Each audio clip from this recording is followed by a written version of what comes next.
If you don't know, now you know. Yo, what is going on, everyone out there? Hope you're having a fantastic day. I'm Mr. Heck, and this is If You Don't Know, Now You Know. And this beautiful guest I have here this morning, Ella. How are you? Good morning. I'm really good. How are you? You know, I'm pretty good today. It's Friday. Can't complain. It looks like you're on a beautiful holiday there. How is that over there?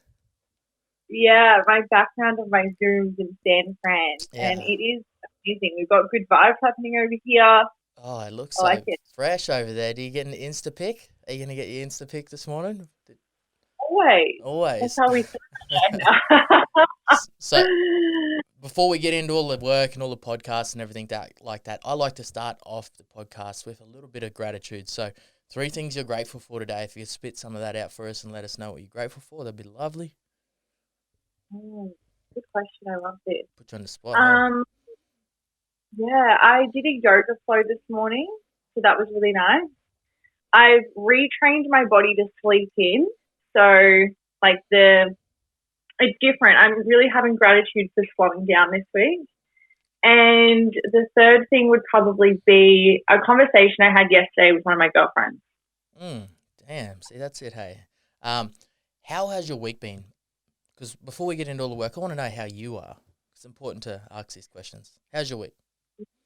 I feel this week a real change in my, I guess, attitude towards life. Like, I've been such a highly driven human in all areas, like in my fitness, in my business, in my self-development. And this week I've just been like, I'm just not interested. And it's really interesting because normally I'd beat myself up, but I've really just let myself eat whatever, work when I want to, like on my terms. Because I think it's really funny how people are like, oh, I want to start a business. I want to work for myself. I'm going to have so many more hours to do other things. I don't know where that happened for anyone, but it hasn't happened. The 4-hour work week, I have that book sitting right there, has not happened to me yet. So, yeah, it's just been nice. Like, it's been relaxing, but it's also been a real, like, mental chatter with the inner critic to, like, let yourself chill out. Because I've got 3 things going on at the go at all times, and to have, like, me just slow down, it's kind of nice. Yeah, cool. And before we get into it as well, I also like to give my plugs at the start of the podcast. Where can we find you? What's your handle? Just Ella Molony-Cook for my Instagram, and then my business is Deactivate You. That's probably the best place on Instagram. Lovely. And I will throw that up on the page and also in the description for those people that are listening as well. So I want to dive into that area that we just spoke about then, about the whole business side of things. We're not going to go into the life story about how you came to where you are today, because I know there's quite a few podcasts out there with you explaining that story, so anyone can go out there. I know you did a podcast with Lewis as well. I'll tag that in below if anyone wants to hear your background story and go through that. Today we're going to navigate a really cool, interesting conversation about why did that come up for you this week, the whole pressures, and you've stopped work and you've decided to, like, okay, look, I am not going to put that pressure on myself. If I'm going to work these hours, I want to relax a little bit, and I guess you're being a little bit more easier on yourself. Why? Yeah, I mean, for people who don't know, I have an e-commerce, like 2 e-commerce business and a coaching business. So my e-commerce is mainly like this. It's mainly a lot of Zoom calls. I'm on my computer for like 8 hours a day, and then my coaching side really fills my cup up, but it also takes a lot of energy. So that's like where I kind of have my social element. And so like I know we had the virus and whatever, but for the last like 6 months, I've spent like most of my time working, which means I just have not had a chance to like let myself breathe or even be social with people. So on the weekend I went out, I got really drunk. It's so unlike me. And people are like, oh my God, you're letting your hair down. Who are you? Like, you're normally a grandma in bed by 8 p.m. And I was just like, you know what? I have to do this because otherwise I just feel like, what is this for? That's so, like, you just summing up what you said. I did this last week as well. The last 2 weeks I've just went through exactly. And I went out, like, I don't drink, but I went out. I actually went and brought myself some clothes. I went with my housemate and I got some shirts and stuff like that. And I was at the shop and the ladies were like, I didn't know what to buy. I was like, can you dress me? I said, got me a kit and everything and went out, and it's been really nice. And And exactly that, and what was coming up for me in that, because we'll navigate through this, is like, at what cost? At what cost is that costing? Because if I'm not going out and enjoying myself, and I'm blocking myself off from receiving all this fun and having a good time, what does that look like in 5 or 6 years' time? Is this a sustainable long-term plan? And running my own business and doing all these things, I'm like, the best thing that I have to look after is myself. And if that's not running smoothly and I'm not enjoying myself, or it's not worth it in the end. What's some of the biggest lessons that you learned from that? I believe that having high expectations for yourself is good. It's great. But when they detriment, when you don't get to actually live a wholesome life, I think that's when you have to recheck how high you've set the bar for yourself. Is it achievable, or am I shooting for the impossible? And that's what I've realized, most of my life, I've shot for the impossible, which has gotten me to this point. But now I'm like, okay, I want to chill the bar out a bit, because I've realized that it's exactly what you said. It's not sustainable. This is what I did going through this. You might want to take this one. I've got a whiteboard and everything. I love planning and looking at. I'm such a scheduled man, and I wrote everything that I do down on the whiteboard, everything that I try to fit in my weeks, what my business, how many hours it takes, all of the things, even calling people, the fun, the play. And I looked at it, and I'm not fucking with it. I filled up the whole board, and I was like, you are mad. Are you trying to do that? I was like, that's what you're trying to do right now. You're trying to do all of that. I'm like, that's why I'm like that. And obviously I knew it consciously, but I didn't actually. It's when you put it in paper and you have to see it in front of you, oh, okay. And that was such a lesson for me. And I've been working the last couple of weeks on cutting a lot of that off, and then seeing where things fit, because you only have a certain amount of hours in the week. And if you're trying to do too much, that's where the pressure comes from me. I try to put so much pressure on myself because I was trying to achieve all of these things in this big space, and I only had this much room. I was like, that just doesn't fit in there. It doesn't fit in there. And then you get over pressured, and then, it leads you. That's not sustainable over a long period of time.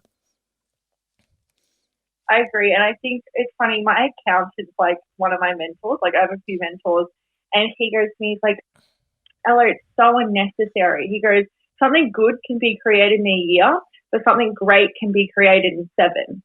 And he's like, you're your own worst enemy sometimes. So I'm like, 100%.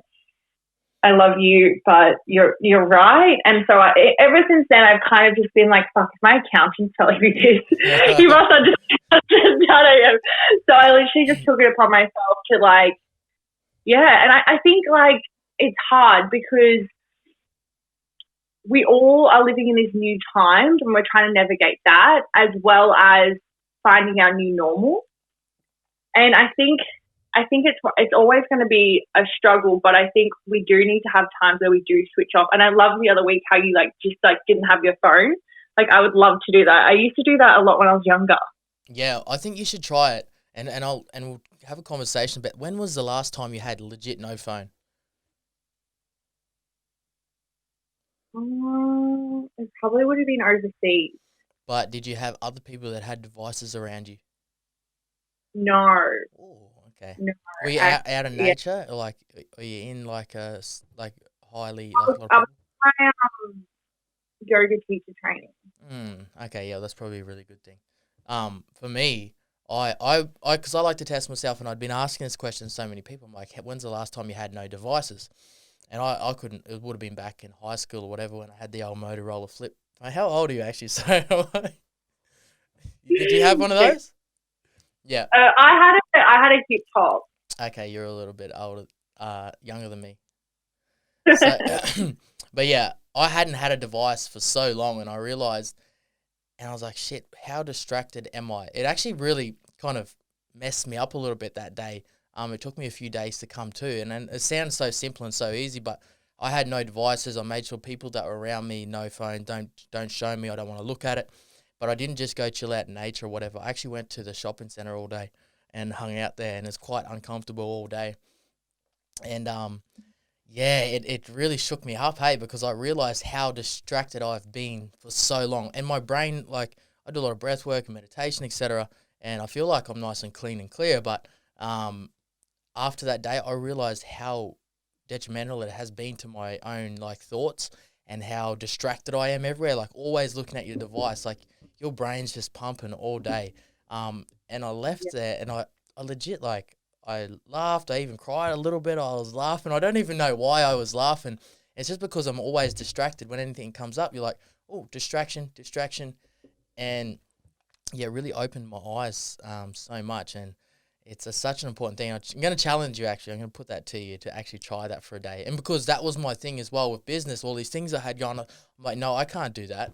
And I'm like, yeah, you can. I said, you only ever got into this work and started doing your own thing because you wanted to have days. And like, if you want to just switch off the grid, you can go off the grid whenever you feel, because that's how you created what you want. What's your verdict around that? No, I 100% agree. I think that's like why I created my first ever retreat, was because I wanted people, like I did my first retreat in Noosa, and there wasn't any reception in the hinterland.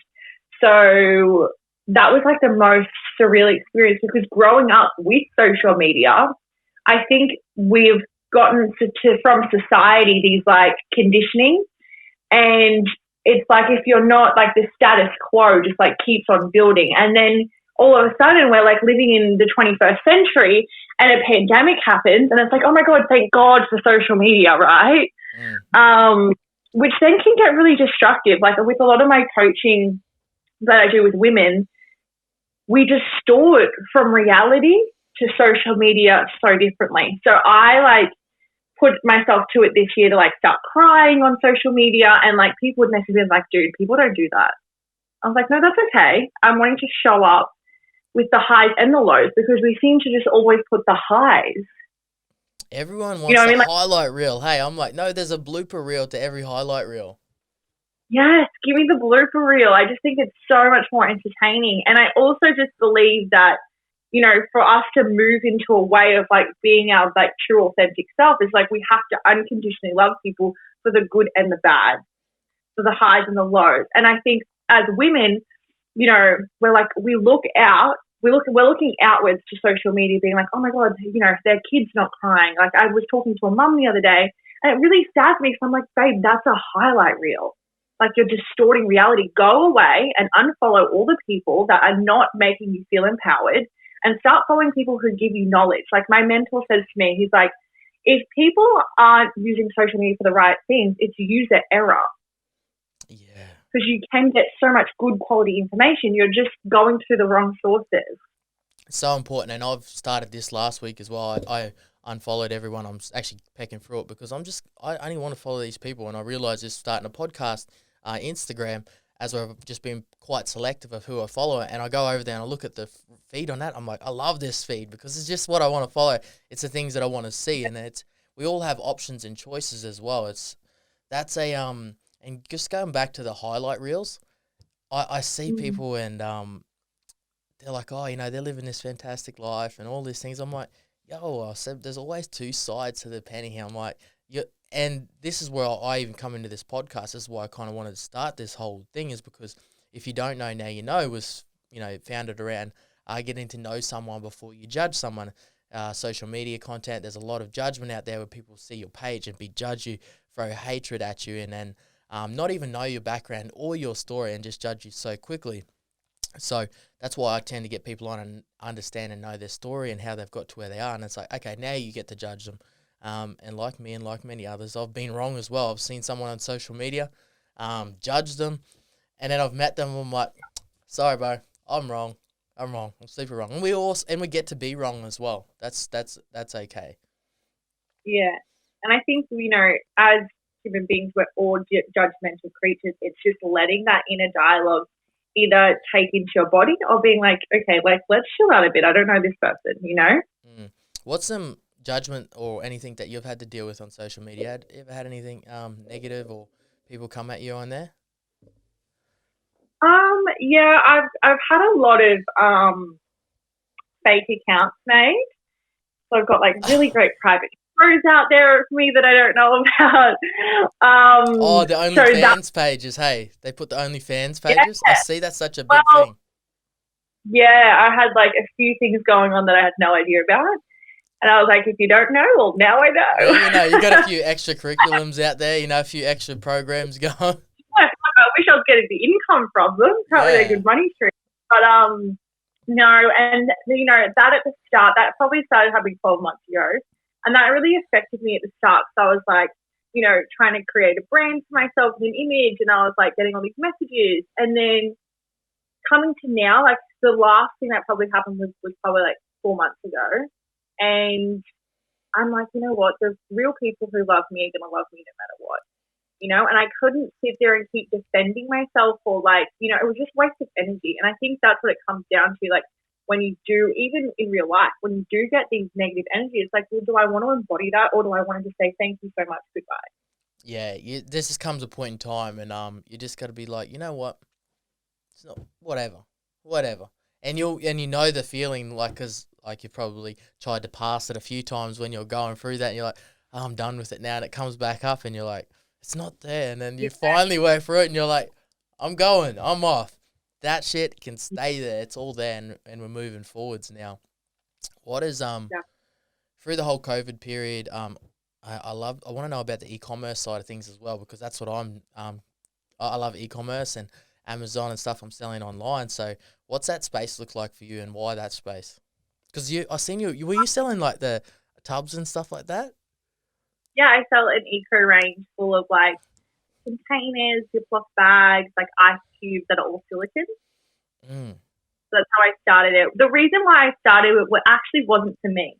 So my mum grew up with this money story that she lives week by week. She never has enough. And I had always been the polar opposite. I've always been like, I've got so much, I've got plenty, like I've got abundance.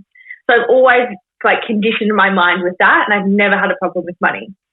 And still to this day, my mum has money problems. So I've fed her so much money, and yet she cannot seem to hold it. Not kidding you.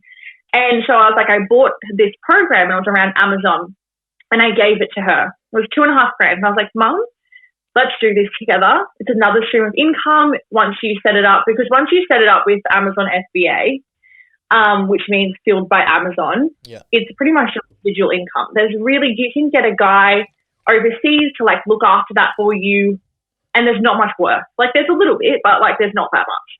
And she got to the end of the program. She'd done everything, and she was like to me, I don't have enough money for the product. The product probably was around maybe $400. So she was going to do the same manufacturer that I was going through for my eco range. And I was like, Mum, I'll give you the money. And she was like, no, I still don't have enough. And I was like literally handing it to her on a silver platter, yet she was just so opposed to like having any sort of extra income that she wouldn't even take the money. But yet she would take the money and put it on like useless shit. So I kind of was just like, okay, Mum, whatever. I'm going to do it now. So then I was like, okay, this could be really cool for my Activate You brand, which was Retreat. So then I split that into an e-commerce brand as well. So now I have my Amazon side, and then I've got my own website that I sell like fitness equipment, like bands and stuff like that. Yeah, that's a really cool space to get into at the moment, especially for me. I've been obviously just doing training, online tutorials, etc., because it's where I want to eventually be full time. In property and on selling online and Amazon, especially Amazon, because even like they're bringing a fulfillment center to Brisbane, etc. And just like that whole space excites me. So I feel like you're in a really good industry there. And it's like, how long have you been doing that? How long have I been doing it? Yeah. I bought the course in February. Oh, and it's making money?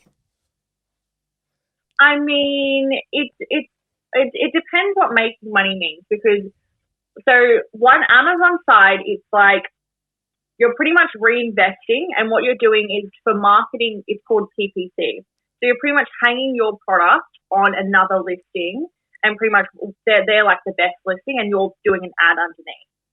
So to be honest, I haven't done my numbers for Amazon, but for me, it's not about like quick money. It's about how can we make this like a long term. So it's not high profit. It's very low margin. Yeah. But it was all about testing it and understanding it for me, and building on that. And then with Activate You, it's been like really good. But at the same time, you put so much into a brand that it's always going to be a long journey. I'm not going to be like, nothing happens instantly. No way. I've really learned that in the last 2 years, as where I was looking for quick things like make money quick, make money fast, and now I'm just like everything. So I'm going to play that long game because I'm going to etch everybody out over time period. As with myself, like I've started all these little things where I know in time to come, and they're not going to take a lot of my time up as in another 10 to 15 years, as I'm like, they will all build, as everyone wants this, like, yeah, I'll get rich in a year, or I want all this income in a year, but then what does it look like? No one's going, okay, what does it look in 5 years, 10 years? Like, what does that look like? As we're now, I think I've taken a lot of the lessons that I learned in the last 5 years, and I'm applying those now. I'm just like, play the long game. Play the long game wins. Even with my own like energy and health, I'm like we were just speaking about before, sustainable. What does a working week that is sustainable for yourself look like? Like, can you keep this pace up for 5, 10, 15 years? I also agree with that though, because I believe that, I'm a person of seasons. So I'll have my seasons where I'm all out on something, on one project, and I'll give myself 200% energy, probably more energy than I have to go into it. But then that lets me be able to sit in the back seat and be like, okay, let me ride out like, maybe a month of chillness, and like let that really like sink in before I like, go into another season. So I think it's like the seasons of life. Like we have our highs and then we all go through low lows. I don't really give a fuck who you are. It's like we all have it. So it's just like in that time respecting what season you're in. Yeah, definitely. And for me, I know that as well because, when I do start something now, and because I love, like, honestly, I love working. I'll sit at my computer all day and night. Like, I'll work 90-hour week easy. That's fine with me. Yeah. But I always, like, even when I started this podcast, I said, look, the first 3 months is going to be hectic. And I'm okay with that. But after that, I'm going to slowly, I'm going to have to phase out and start putting energy and time and space and other things like myself. But I'm like, I always set the plan. Look, 3 months, let's knuckle down. Let's go all in 100% because that's what it takes to kick something off. I feel you got to be into it and you got to really, work hard, which is, I have never got anything against working hard. I love working hard, but also like, what does that look like? Like plan it out a little bit. You got to have a little bit of structure around it because you can burn out and you have your lows. Yeah. I'm curious. So like, how was it for you, obviously coming from owning your own construction business and then like coming into this space? Like, how did you transition that? It was really fucked up, if I'm being really honest, because I know nothing about, even the whole Instagram space. I never used Instagram until, like, really started using it until about 5 months ago. Like, I never really... How long ago did you start the podcast? The podcast has been up for 8 weeks. 8 weeks? 8 weeks.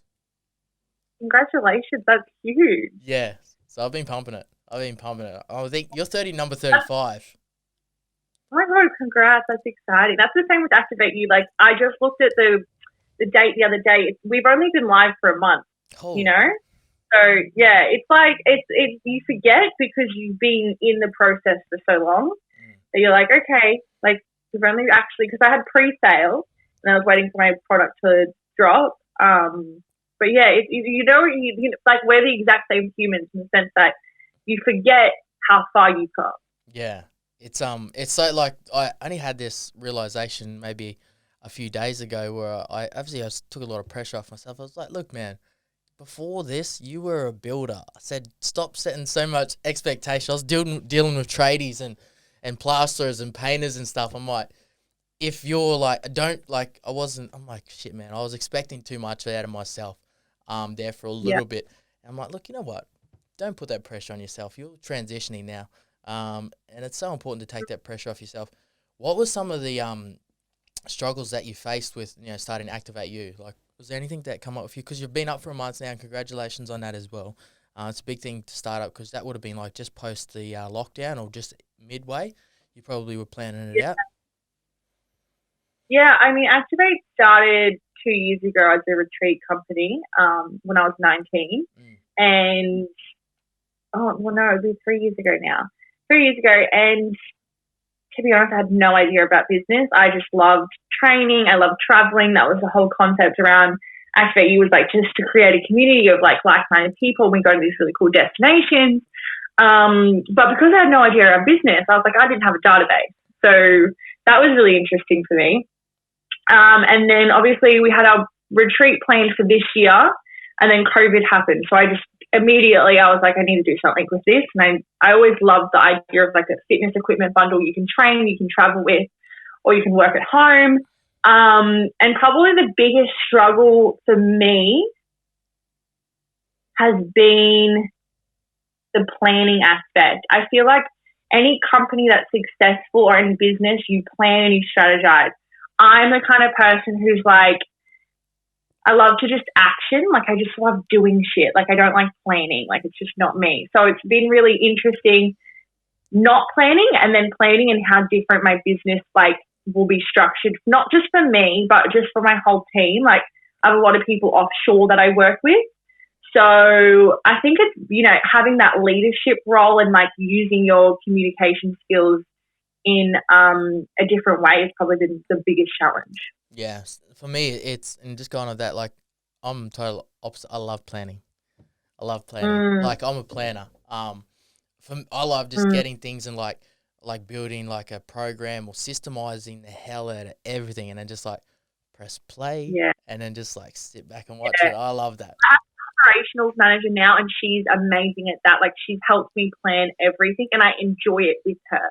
But when I'm by myself, I'm like, my brain's just like overloaded with how many things, and she can just focus at one. I'm just like just a ball of mess up there. Yeah, because you can get, I feel like you're like go girl, like you got to go get it.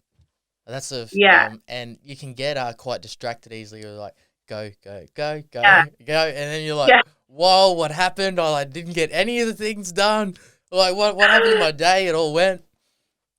Yeah, and it's funny because I've got 3 projects. It's really hard for me because they're both equally as important as the other. I really find it hard to balance that. Like, that's probably my biggest challenge is like, okay, what do I need to focus on right now? And my notepad is always a million lists long with like a million things that I'm like, oh God. I will give you something after this. Me planning my days out and structure like something so simple. I've got that down to an artwork. So if you wanted, I'll give you that as well. Yeah, actually, it's funny. A guy actually sent me. He wrote down this story. A guy I had a coffee with, and he's a entrepreneur or whatever, and he sent me a thing that like you write down 5 critical tasks that you have to get done. But I'm just not. I can't limit it to 5. I'm like, I just have to train myself. Have you ever tried just doing the one thing for the day? It's just, this works for me because I'm a male, and I'm like, keep it. One thing I've been learning is just keep it simple that you can't fuck it up. Even for me now, Wednesdays is learning day, education day. So all my courses and everything that I've got going on are just on Wednesday. That is it, because what I was doing is trying to fit in all these spaces around like hour increments, and I was doing the thing, but I wasn't actually retaining any of the information, and it was really bad.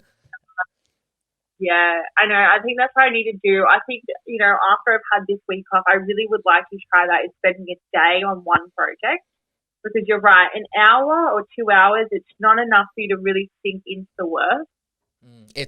I did it the other day, and I've been trialing this just recently as well for the past 2 or 3 weeks, and I've got like a coaching thing coming out in Kajabi and stuff like that I'm launching in a couple of weeks, and what's it about? It's about scheduling and time, how to use your time effectively, like the time you wake up to the time you go to sleep, how to energize yourself, how to wake up and like kick ass, pretty much. It's actually called Cut the Shit.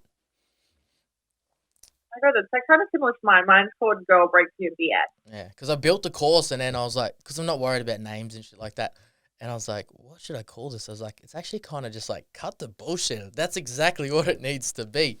And I been doing the one thing a day, and I came down the other day and I did all my video content in about 3 hours. A whole 6 weeks worth.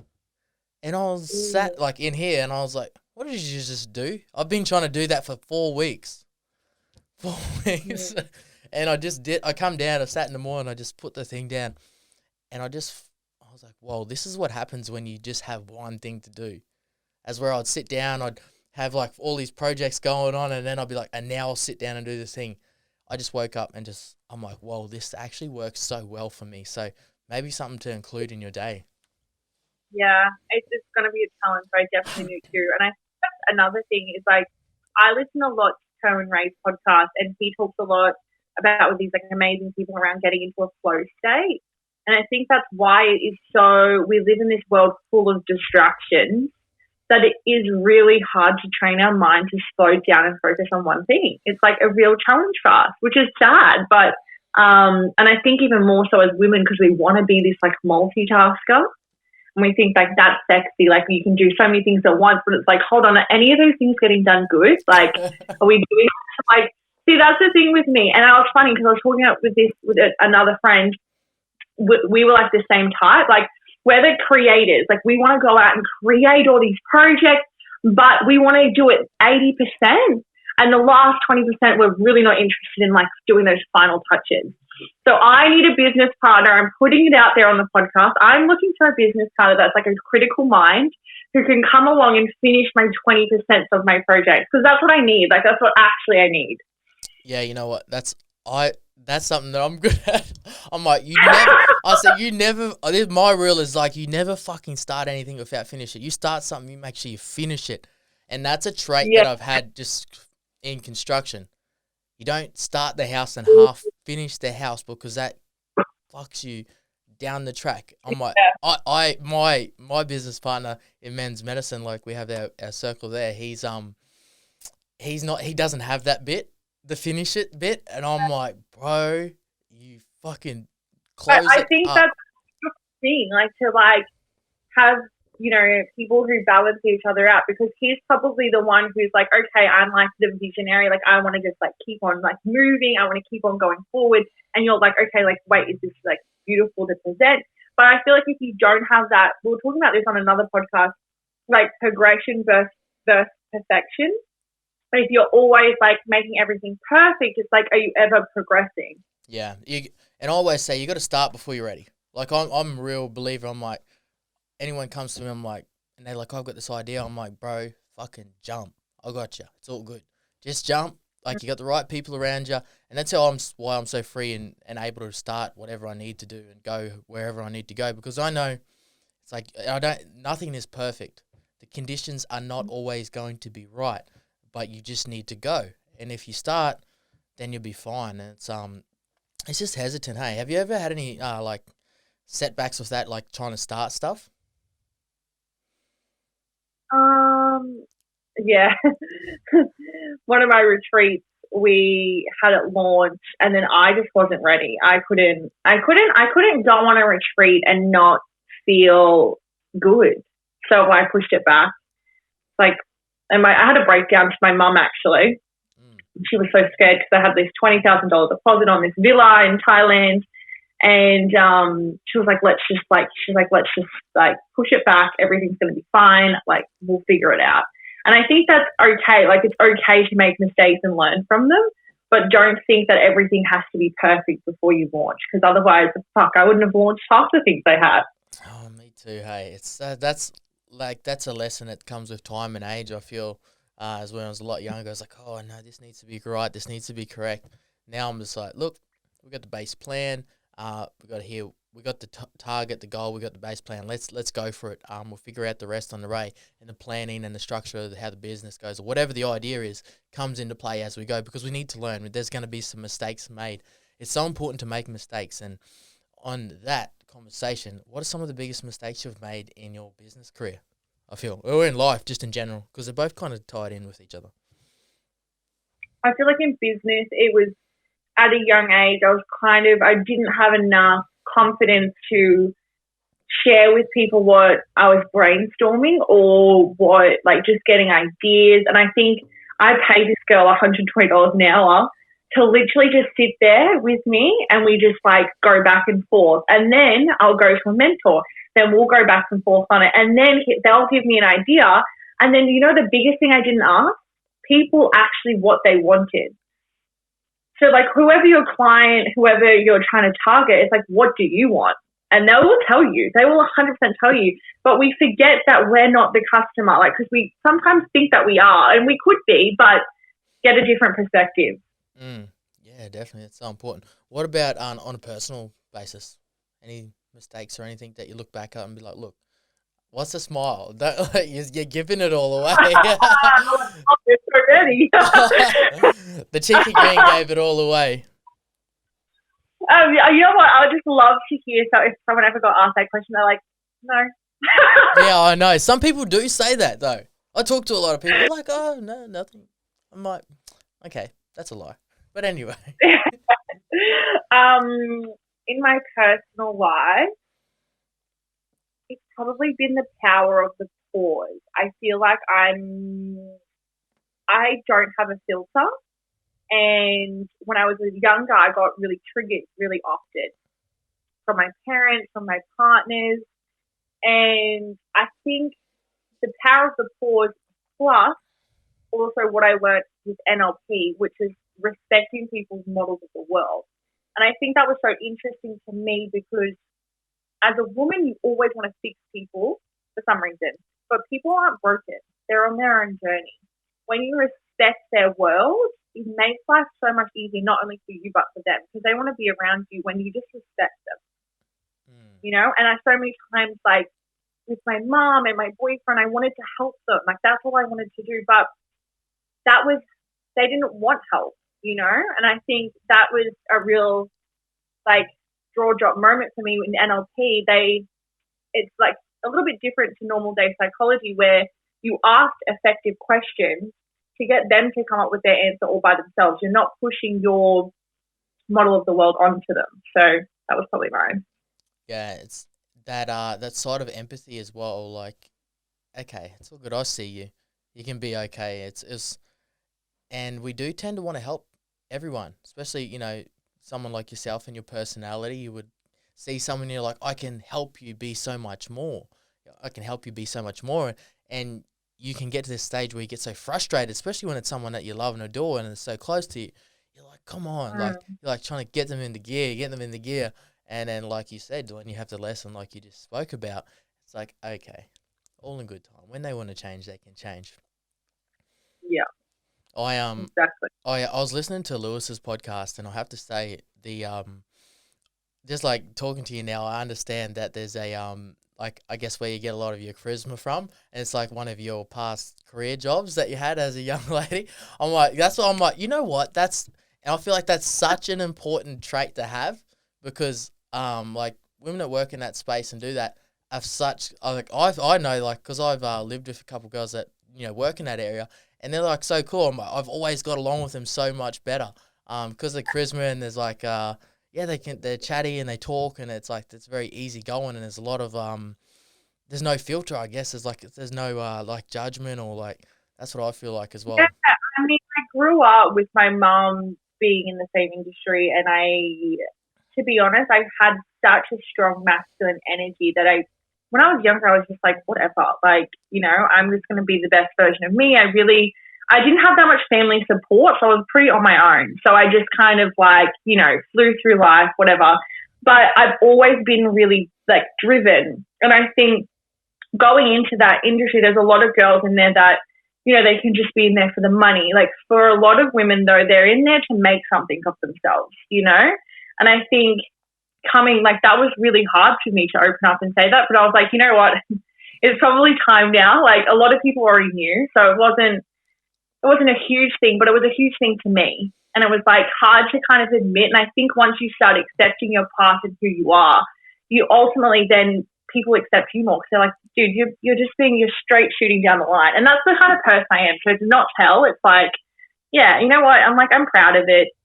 One of those things. Interesting though. Yeah, that's a very interesting area. And when I listened to that, I was like, yo, was it that having that mindset and that those skills in that area, I reckon that you would kick ass in business. And that's why, because you would be able to navigate conversations and like things so much better. And you've got that I think you've got the tools that you need to really succeed in business as well, because just coming out of those areas and zones, like the confidence in yourself and walking into it, like places where it's not so comfortable and like that, is what I see, and I feel like it built your character. It does. It does. It also, you know what though? I do miss being naive though. I feel like I know too much of what happens in the world. That's the one thing I do struggle with. And I think that's the reason why I want to go and live overseas, just to have that. There's something really good about being a little bit naive, you know? It is, yeah. There's that wondering, that sense of enjoyment and like, whoa, what's going to happen? Yeah, and I think that was it for me in business because I was pretty naive. I had no idea what the fuck I was doing. And it's always been really exciting to me. But I don't know about you, but I do struggle with doing like business alone. Yep. That was my biggest lesson from like a couple of years ago. I was doing everything alone. Everything. Like I'll tell you a little story. I did some training, etc.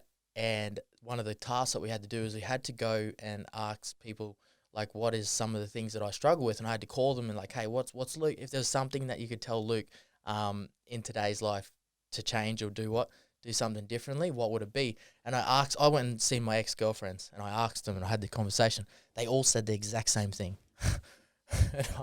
They were like, Luke's trying to do everything alone and he needs to let people in and let him help him. I was like, motherfuckers. I was like, he's all right.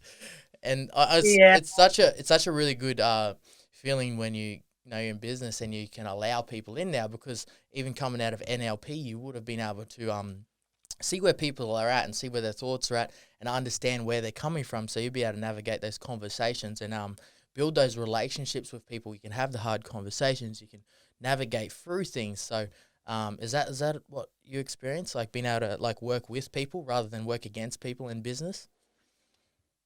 Yeah, and I think it's like that definitely does fill up my cup. Like coaching women is like one of the best things I ever chose to like go down that path, because I never thought studying NLP, I only did it. The reason why I did it was because one day I want to have a family and I want to have a really big family, and complete opposite to what my family was like. And so for me to ever have the opportunity to be a mother, I really want to be able to be like not have my family's conditioning, you know? And then I realized how I just didn't have enough women in my life. Like I wanted more women. I have a lot of males, but not enough women.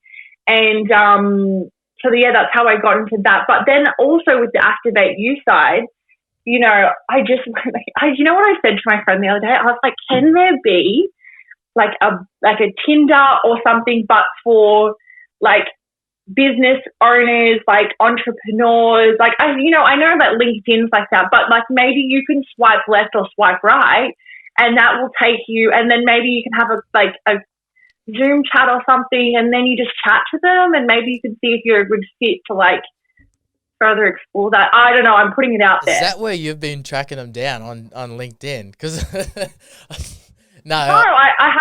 But I just think maybe that would be a cool thing. No, maybe like Bumble. I know Bumble kind of does that, doesn't it? Yeah, I don't know. I've never had any of those things. I had Tinder, but that was like, that was a long time ago. I don't get on anything like that. I would like an app for business owners to connect and see if they're a good fit to like collaborate or. It is hard, definitely. I've found that in the past, like 2 years, year and a half, like finding someone that has a lot of similar values to you, as well a lot of people on Tinder and Bumble, they're just out there to fuck, which is okay. I've got nothing against that. That's all good. You got to have fun and enjoy your life, but you come to a certain stage in your life, you're like, okay, cool. Like what else is there? There's a little bit of depth. And back, just quickly question. You said you want to have a big family. How many kids are you looking to have? Like a Trago van full of kids, or like a Tongan sized family, or like a normal sized family? No, I think I'd just like 4. 4 is a good number. The number. I feel like, they come in pairs, and yeah, no, I'm an only child, so that I just feel like the universe has always forced me to be alone. And I'm trying to choose not to be anymore. Like I feel like it's a choice, and I'm now putting myself in situations where I'm like, okay, like I'm really building a community. It's been really hard though, I don't think it's easy. I think a lot of people are like, oh, you've got followers on social media, so you must have friends. It's like, No, it doesn't happen that way, unfortunately. It doesn't, hey, because especially like yourself, you'd understand the values of people, and you'd be quite cautious of who you give your time and energy to as well. Def- Yeah, I'll see. Definitely. Look, you've got the intent there, so I'm sure you'll get it. You'll get your 4 kids. How can I ask how old you are today? How old? I'm 22. 22. 22. Yeah. I never would have picked Yeah. that. Shit, I never Yeah. knew that. So you're young. You got heaps of years to study. Yeah, it's got plenty. Yeah, you got plenty of years to have kids. So back on the whole dating side of things, what's that like being a 22-year-old woman in business? Because I know that a lot of men would see you, and that they may be not triggered, but they may see it uncomfortable because like of what you do, and I know that a lot of I'd say boys would be like, oh no, they would feel belittled, I guess, a little around you at times. Would that be correct? Do you have trouble finding guys like that? Do they feel uncomfortable? I'm not looking, but obviously I do have a strong energy, I guess. So I do need someone who is quite masculine, just in the sense that they can come into their feminine. But yeah, I do find it a little bit tricky sometimes because I just know what I want, and I'm not afraid to say it. But I have a lot of friends that, obviously we tried to date and now we're just best friends. So that's great. But, yeah, to be honest, right now I'm so focused on what I'm doing that I don't think I could, not interested or looking. But I think it's really hard to meet people. Like, obviously, if you're not on dating apps and stuff, a lot of people, what the one thing I wish I could change around the world? Like, how we start conversations. Like, why can't we start them more, and why are we all a little bit socially awkward? Oh, fuck. This is I've been trying this lately because I'll say it on here anyway, fuck it. I've never been like, in starting a conversation in someone out in public for me has been quite hard. Not with a man, that's fine. I'll walk up and say, hey bro, what's going down? But I've never ever, and I've got to do it now because I've never ever walked up to a woman ever at the gym or anywhere and been like, hey, how you doing? What's up? I mean, like, you're an attractive guy. Why wouldn't you do that? I've had this, because it's a passing as when I was younger. I used to be like a little tubby kid and whatever. Like, there's a stage there. So I've carried that, not confident in myself to go up and approach someone. And I must have got rejected there a couple of times or whatever. And I'm like, we should do an NLP process around this and change your unconscious mind. Yeah, I know. I've been working on it, and I had another podcast with another lady I know, and she's a women's coach, and she's like, Hecka, she's like, you've got to go do that. Why don't you do that? And I've had it so many times. The opportunity nearly passed me the other day at the gym. I'm like, got to go do it. I've got to go do it now. And I bailed. Huh? You bailed? I bailed. I didn't do it. I was like, you fucking pussy. I was like, why did you not do that? Okay, we're putting together a challenge. Mine is to spend 24 hours without my mobile phone or any technology. Yours is, in the next 7 days, every day you have to talk to a new woman. That's hard. 7 days. That's really, really hard. Yeah, like, in what sense, though? In what sense? Because this is a hard chat. Like, in a sexual sense. In what? It doesn't have to be in a sexual sense. Oh, like, yeah, it could that's fine. It could be a lady walking a dog, and you just stop her, and you're like, oh my god, that's really like. There's so many opportunities in life. There has to be an age limit, though, because older women, like, I'll go up and speak to her all day, like, hey, what's up, love? Okay, all right. How are you? Like that, but like, like good-looking, attractive women, I'm like, oh no, avoid you. And there's been so many times where I've like she's looking at me, I'm like, I know, I like I really love like body and movement, stuff like that. I know how to read people quite well. I'm like, yo, go say hello. And this is a conversation I had with one of my mates, because he will just go up and just be like, yo, hey, how are you? And I seen him do it, and I was like, hey man, what'd you say? What did you say? He's like, I just say hello. And I'm like, you know what though? Like, I feel awkward too, I'm not gonna lie, but I also think as women we do need to be more open. I think like you can feel someone's energy. But also I feel like sometimes we don't mean to portray that, and it is just like, like it's like that little eggshell, and you just gotta like crack it open a little bit, and then like all this good shit comes like flowing open. So I feel like it's a really good challenge. I think that is a good challenge too. So everyone should have this challenge, like just to connect. Yeah, I'll do it. Okay, I might even go crack one out today, because it's I try to do one uncomfortable thing per day, each day. So I feel like that'll fit my schedule quite easily. And I see it at the gym. I see it at the gym a lot. I've been like, I go to the gym because I'm a massive observer of people, and I see guys approach women all the time. I'm like, Really? reading people and seeing what they're saying, etc. So, it's quite funny. I love watching people. I'm like a real people person, like observer and watcher of people's actions, movements, what they do, how they say things. So I gotta try to switch off from that now and again. I love that. That's awesome. I'm gonna wrap it up with a couple of questions because we're getting up to the hour mark, definitely over the hour. But 2 questions from myself. Let's say I'm a little genie. I can give you one wish to change anything in this world. What would it be?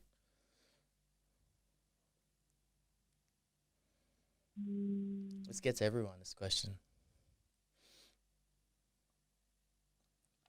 Because most people want at least 2 things. For us to unconditionally accept each other. Acceptance, hey.